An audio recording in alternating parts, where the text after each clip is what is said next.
Once upon a time in a Yoruba village, there was an ancient talking drum kept in the palace secret room, but there was no drummer for it. King Obafemi, being the present ruler, didn't know the essence there, so he left it untouched. The village has always been peaceful and business thrives very well until the 10th year of King Obafemi's reign, when business stopped moving, people fell sick and crops were dying.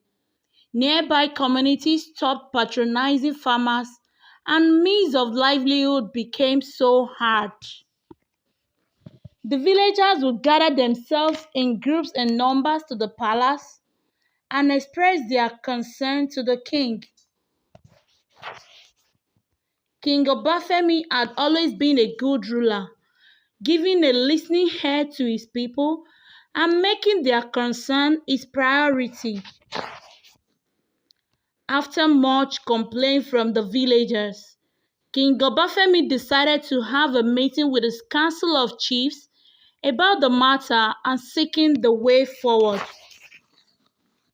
However, it was concluded at the meeting that people should work harder to make things better as the problem poses the villagers inadequacy and lack of commitment to work. So all villagers went by with their daily work, putting in more effort, hoping to achieve greater results. But in less than a full moon's time, the village took a very drastic change. All the crops died, and there was no household without a sick person, including the palace. And unfortunately, the sick person in the palace was the king and his beloved son, Aremo. It was at this point that the Council of Chiefs remembered the king's right-hand man, Otun's advice, which was discarded at the previous meeting. Otun had advised that the village diviners be sought after, and now is the time for action. After several consultations with the diviner, the mystery of the talking drum was revealed that the ancient talking drum is a protective item in the kingdom, which should be played regularly to maintain peace and tranquility in the village. The more the drum sounds, the more peace and progress in the village. It was also revealed that the present problem is a result of 10 years of silence of the ancient talking drum during King Obafemi's reign. Remember that there was no player, hence its silence over the years. So it was concluded by the chiefs with the directives of the king that the villagers be called in a meeting so the talking drum player can be chosen with the help of the diviner.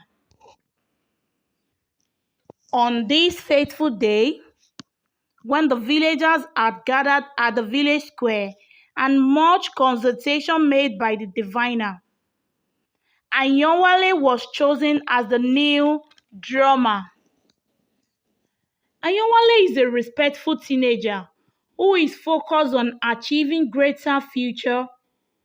He would often go to the village river with his talking drum to practice and a pot to get some water for his old mother.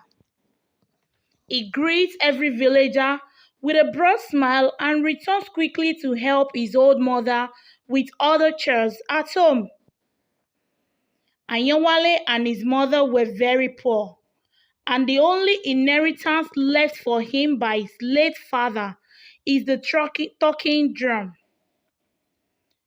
This made him to cherish it so well and often praise that it opens door for him to a greater height, and now is the answered prayer.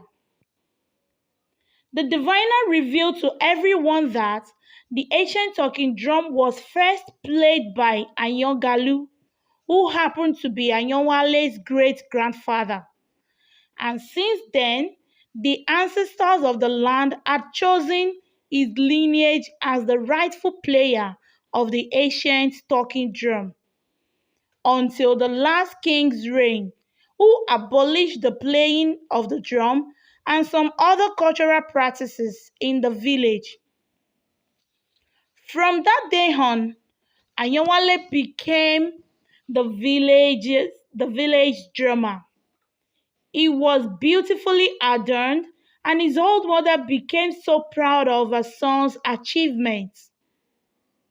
The palace became their new home as they vacated their old detached huts. On the coronation day, Ayanwale was handed the ancient drum and he played it for the first time. Suddenly, the king, who had been sick for several months, arose from his sickbed, and Haremo also got better. It was such a beautiful day. Few days later, almost all the sick people in the village got healed. The plants started recovering, and the peace and tranquility once lost was restored.